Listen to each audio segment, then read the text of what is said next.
Good morning. तो इस tutorial में हम देखेंगे कि कंपोनेंट्स क्या होते हैं और एक कॉन्टैक्ट फॉर्म भी बना के हम देखेंगे।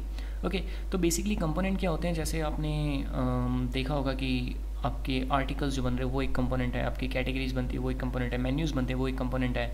आप एक किसी भी कंपोनेंट को एज अ मॉड्यूल आप डिस्प्ले कर सकते हैं। तो कंपोनेंट्स जो होते हैं वो बहुत ही इंपॉर्टेंट रोल प्ले करते हैं जब हम वेबसाइट बनाते हैं जूमला के अंदर। ओके, तो हम एक कॉन्टैक्ट फॉर्म बनाते हैं कंपोनेंट से। तो मैं कंपोनेंट्स के अंदर गया, कॉन्टैक्ट्स के अंदर गया, और जैसे ही मैं कॉन्टैक्ट्स के अंदर जाता हूँ तो सबसे पहले मुझे एक कैटेगरी इसके लिए बनानी पड़ेगी। बाय डिफ़ॉल्ट ये भी अनकैटेगराइज नाम की कैटेगरी के साथ आता है, तो मुझे एक कैटेगरी बनानी पड़ेगी। मैंने यहाँ पे कैटेगरी न्यू किया और जैसे ही मैंने एक नई कैटेगरी बनाई, तो मैं यहाँ पे उस कैटेगरी नाम देता हूँ, जैसे मैंने कॉन्टैक्ट कैटेगरी। ओके, और कॉन्टैक्ट कैटेगरी मैंने जस्ट इसे सेव एंड क्लोज कर दिया। एक श्योर पब्लिक है, एक्सेस और स्टेटस पब्लिश्ड है। ओके, और कॉन्टैक्ट्स में जब मैं गया तो मैंने एक नया कॉन्टैक्ट फॉर्म बनाया। ग्रीन वाले बटन पे मैं अगर क्लिक करूँगा, न्यू करूँगा, तो मेरे पास एक नया इंटरफेस आ जाएगा। मैंने इसका नाम दे दिया कॉन्टैक्ट फॉर्म। ओके, और इस कॉन्टैक्ट फॉर्म में कैटेगरी जो है, मैं कॉन्टैक्ट कैटेगरी में जाता हूँ और मैं इसे मेक श्योर कि आप इसे पब्लिश कर दीजिए। पब्लिश बाद में कर देंगे, कोई प्रॉब्लम नहीं है। ओके, तो जैसे ही मैं यहाँ पे जाता हूँ तो पब्लिशिंग ऑप्शन पे अगर मैं जाता हूँ तो इसे आप छोड़ दीजिए, बाद में देखते हैं। कॉन्टैक्ट डिटेल्स में आप कोई कंपनी की अपनी इमेज डाल सकते हैं, उसकी पोजीशन, आपकी पोजीशन, या फिर जो भी आपका, जैसे आप कॉन्टैक्ट डिपार्टमेंट में है तो वो अपनी पोजीशन डाल सकते हैं। ईमेल आप यहाँ पे डाल सकते हैं, जैसे मैंने कर दिया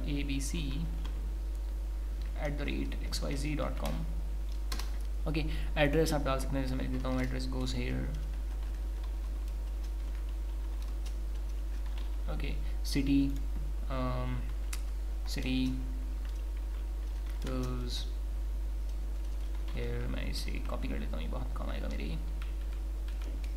कॉपी, और मैं अगर यहाँ पे स्टेट डालूँ, स्टेट, पोस्टल मैंने कुछ भी डाल दिया। ओके, कंट्री मैंने यहाँ डाल दी CONUN। ओके, और टेलीफोन नंबर अगर आप डालना चाहें तो, जैसे मैंने यहाँ कुछ भी रैंडम एक फ़ोन नंबर डाल दिया। ओके, और यहाँ पे भी सेम एज फैक्स नंबर अगर आप डालना चाहें तो। ओके, और अगर आपकी कोई वेबसाइट है तो वो भी आप डाल सकते हैं, www.mywebsite.com को .in कर देते हैं। चलो, ओके, वेबसाइट। और भी अगर आप कोई एक्स्ट्रा इन्फॉर्मेशन डालना चाहें तो डाल सकते हैं। डिस्प्ले ऑप्शन में आप क्या डिस्प्ले करना चाहते हैं या क्या नहीं, वो हम बाद में देखते हैं। बैंड ईमेल वगैरह आप यहाँ से डाल सकते हैं, ये भी हम बाद में इन्हें देख लेंगे। तो मैं जैसे ही इसे सेव एंड क्लोज करता हूँ तो मेरा एक कॉन्टैक्ट फॉर्म तो बन गया। अगर मैं अपने फ्रंट एंड पे जाता हूँ तो मुझे मेरा कॉन्टैक्ट फॉर्म विजिबल नहीं होगा। अगर मैं होम पे जाऊँ, जैसे ही मैं अपने होम पे जाता हूँ तो मुझे मेरा कोई कॉन्टैक्ट फॉर्म जो है वो नहीं दिखा। तो मुझे क्या करना पड़ेगा, वही एक मेन्यू बनाना पड़ेगा, और कॉन्टैक्ट मेन्यू के अंदर मुझे कॉन्टैक्ट फॉर्म बनाना पड़ेगा। तो मैंने किया menu, main menu, add new menu item. जैसे ही मैं एक नया मेन्यू आइटम बनाने चालू करूँगा, वैसे ही मुझे पूछेगा कि आपके मेन्यू आइटम का टाइप क्या है, धमकी देता है। तो आपने कहा कॉन्टैक्ट, और कॉन्टैक्ट के अंदर आपने कहा सिंगल कॉन्टैक्ट फॉर्म। ओके, जैसे ही आपने सिंगल कॉन्टैक्ट फॉर्म कहा तो अब आपको एक कॉन्टैक्ट फॉर्म जो है उसे भी सेलेक्ट करना पड़ेगा। तो मैंने कॉन्टैक्ट फॉर्म को सेलेक्ट कर लिया जो कि हमने बनाया था, और मैंने कर दिया कॉन्टैक्ट अस।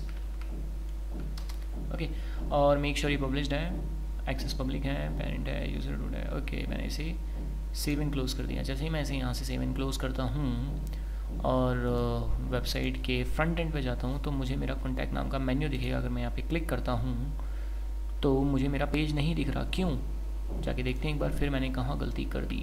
ओके, मैं वापस अपने कंपोनेंट पे जाता हूँ, कॉन्टैक्ट पे जाता हूँ और कॉन्टैक्ट्स पे जाता हूँ, और जो मैंने कॉन्टैक्ट फॉर्म बनाया था उसमें देखता हूँ प्रॉब्लम क्या है। अगर मैं यहाँ कॉन्टैक्ट्स पे जाऊँ और ओके, मैंने इसे पब्लिश नहीं किया शायद, तो मैं अगर अनपब्लिश्ड पे जाऊँ तो मेरा ये स्टेटस मुझे दिखा देगा, और मैं इसे यहाँ पे पब्लिश कर देता हूँ। जैसे ही मैंने मेरा कॉन्टैक्ट पब्लिश किया, और मैं अगर अपनी पब्लिश्ड कैटेगरी में जाऊँ और मैं देखूँ यहाँ पे, ओके, वाह, तो आप देख सकते हैं कि यहाँ पर मेरे पास जो है मेरा कॉन्टैक्ट फॉर्म तो बन गया, लेकिन ये कह रहा है पता नहीं क्या कि error reCAPTCHA plugin needs a public key to send parameters, please contact site administrator. Okay, इसे भी हम सेट करते हैं। तो सबसे पहले अगर आपको अपनी इसके डिस्प्ले ऑप्शन सेट करने हैं तो आप यहाँ से सेट कर सकते हैं। जैसे आप ऑप्शन पे जाएंगे अपने, और ऑप्शन पे जाने के बाद ये क्या कह रहा है, सबसे पहले तो रीकैप्चा को ऑफ करते हैं, ये थोड़ी देर बाद में हम देखते हैं। रीकैप्चा मैंने यूज़ डिफ़ॉल्ट कर दिया, नन सेलेक्टेड, और मैं जैसे से अभी सेव करता हूँ। और जैसे ही मैंने इसे यहाँ पे सेव किया और मैं अपने फ्रंट एंड पे जाके इस पेज को रीलोड करता हूँ तो ओके, वाओ, अब मेरे पास मुझे मेरा कॉन्टैक्ट फॉर्म तरीके से दिख रहा है और ये स्लाइडर के फॉर्मेट में अभी। ओके, जैसा कि आप देख सकते हैं। तो मैं यहाँ से अपना स्लाइड जो इसका लेआउट का जो तरीका है, मतलब जो लेआउट है, इसे मैं चेंज कर सकता हूँ। तो जैसे आप देख सकते हैं यहाँ डिस्प्ले फॉर्मेट अभी स्लाइडर हुआ है, मैं इसे यहाँ पे जो चाहूँ कर सकता हूँ। जैसे मैं अगर इसे यहाँ प्लेन कर दूँ और मैं इसे सेव करूँ और अपने फ्रंट एंड पे जाकर देखूँ तो मेरा जो कॉन्टैक्ट फॉर्म है वो बिल्कुल प्लेन हो जाएगा। तो आप देख सकते हैं कॉन्टैक्ट फॉर्म नीचे आ गया, फिर कॉन्टैक्ट फॉर्म के बाद आपके अंदर आपका पूरा फॉर्म आ गया। ओके, तो मैं इसे अगर टैब्स कर दूँ तो देखते हैं क्या फ़र्क पड़ता है। और मैंने इसे सेव कर दिया और जैसे ही मैं इसे रीलोड करता हूँ, okay, I like it, I am gonna stick with this. Okay, so और भी आपके पास कुछ ऑप्शंस हैं कि आप इन्हें हाइड करना चाहते हैं या शो करना चाहते हैं, ऑल दैट आप ही इनके साथ खेलिए क्योंकि खेलने में बहुत मज़ा आता है। ओके, और आइकन्स जैसा कि आप देख रहे हैं यहाँ पे अभी एड्रेस गोस हेयर के आगे एक आइकन है, टेलीफोन के आगे एक आइकन है। तो आप चाहें तो अपने कस्टम आइकन्स भी यहाँ से डाल सकते हैं, लेकिन मुझे कोई आइकन नहीं चाहिए तो मैं इसे नन कर देता हूँ और मैं इसे जस्ट सेव करता हूँ। और जैसे ही मैंने इसे सेव किया और अपना फ्रंट एंड रीलोड किया तो मेरे पास सिर्फ मेरी इन्फॉर्मेशन है और कुछ नहीं। और आप चाहें तो नेम भी कर सकते हैं, तो इसके साथ आप खेल लीजिएगा। और तीसरी चीज़ हम क्या कर सकते हैं, हम कैप्चा रिकैप्चा इनेबल कर सकते हैं। कैप्चा रिकैप्चा बेसिकली स्पैमर्स के यूज़ में आता है। जैसे आप कई बार देखते हैं कि आप जो कॉन्टैक्ट फॉर्म है वहाँ से उल्टे सीधे आपको कोई भी मेल कर देता है।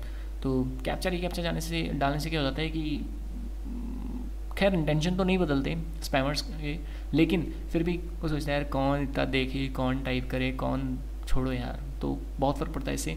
तो कैप्चा रिकैप्चा इनेबल करने के लिए जैसे मैं यहाँ से अगर इसे इनेबल कर दूँ, कैप्चा रिकैप्चा मोड पे इनेबल कर दूँ, ओके, और मैं इसे सेव कर दूँ तो मेरे पास फ्रंट एंड पे एक एरर मैसेज आ जाएगा क्योंकि आपने कैप्चा रिकैप्चा तो इनेबल कर दिया लेकिन इसके पैरामीटर्स आपने सेट नहीं किए। और वो क्या होते हैं वो भी देखते हैं हम।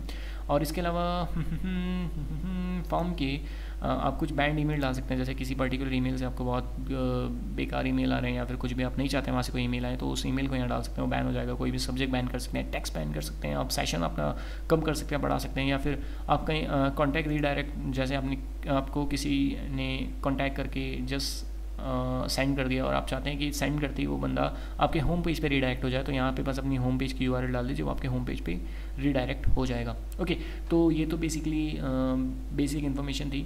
तो आप यहाँ पे पब्लिशिंग ऑप्शंस के जाके ज़रूर खेलिएगा इनके साथ। ओके, तो तीसरी अब हमें देखना है कि कैप्चा रिकैप्चा कैसे इनेबल करना है। तो कैप्चा रिकैप्चा इनेबल करने के लिए हमें जाना पड़ेगा हमारे प्लगइन मैनेजर के अंदर।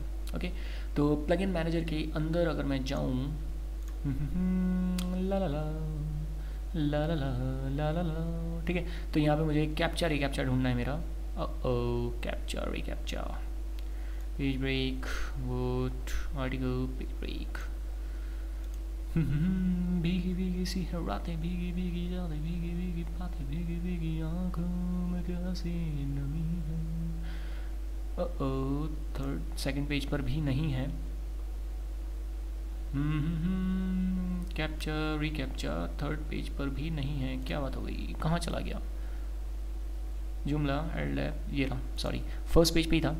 जैसे ही मैंने यहाँ कैप्चा रिकैप्चा पे मैं गया और मैंने देखा कि स्टेटस तो इनेबल है, और मैं अब ये कह रहा है कि डिस्क्रिप्शन आप पढ़ सकते हैं, this captcha plugin uses the reCAPTCHA, ये रिकैप्चा सर्विसेज यूज़ करता है गूगल की। आप जस्ट इस वेबसाइट पे इस लिंक पे अगर क्लिक करेंगे तो आप गूगल रिकैप्चा पे चले जाएंगे। वहाँ पे आपको अपने अकाउंट से लॉगिन करना पड़ेगा और आपको अपनी डोमेन नेम देना पड़ेगा, और उसके बाद ये आपको दो की देगा, एक प्राइवेट की और एक पब्लिक की। ओके, तो मैं इसे जस्ट इनेबल करता हूँ और बेसिक ऑप्शन पे जाता हूँ, तो ये पूछता है मेरी पब्लिक की और प्राइवेट की क्या है। तो मैं ऑलरेडी मेरी पब्लिक की और प्राइवेट की ले चुका हूँ। कुछ नहीं है, छोटा सा प्रोसेस है, बस आपको अपने गूगल अकाउंट से जाना है और अपनी पब्लिक की और प्राइवेट की वहाँ से लेनी है। ओके, मैं इसे कॉपी करके पब्लिक की में पेस्ट करता हूँ और प्राइवेट की भी अपनी कॉपी करके पेस्ट करता हूँ, और जैसे ही मैं इसे सेव करता हूँ तो आई गेस मेरा फ्रंट एंड पे प्लगइन जो है कैप्चर प्लगइन वो इनेबल हो जाना चाहिए। मैं अगर यहाँ पे जाता हूँ और जैसे ही मैं इसे यहाँ रीलोड करता हूँ, ओके, तो मेरे पास अब मेरी पहले वाली एरर नहीं आ रही, और ये रहा मेरा कैप्चा कि अब अगर आपको ईमेल सेंड करना है तो सबसे पहले आपको ये एक बाधा इसे दूर करना पड़ेगा। इसके अलावा मैं इसके कुछ बेसिक ऑप्शंस के साथ छेड़छाड़ कर सकता हूँ, जैसे अभी बिल्कुल क्लीन फॉर्मेट में चाहता हूँ, वाइट कर सकता हूँ, ब्लैक क्लास कर सकता हूँ, रेड कर सकता हूँ। जैसे मैं रेड करता हूँ मान लीजिए से और सेव करता हूँ तो मेरे इसका जो इंटरफेस है वो थोड़ा सा चेंज हो जाएगा, मतलब इसकी CSS या फिर जो आप देखते हैं। ओके, अगर कॉन्टैक्ट फॉर्म में जाऊँ तो आप देख सकते हैं रेड कलर का हो गया, जैसा आपने कई वेबसाइट्स में देखा होगा। ओके, तो इस ट्यूटोरियल में सिर्फ इतना ही। आपने ये सीखा कि कॉन्टैक्ट फॉर्म कैसे बनाते हैं, उसकी बेसिक डिस्प्ले ऑप्शंस और कैप्चा कैसे इनेबल करते हैं। Okay, bye.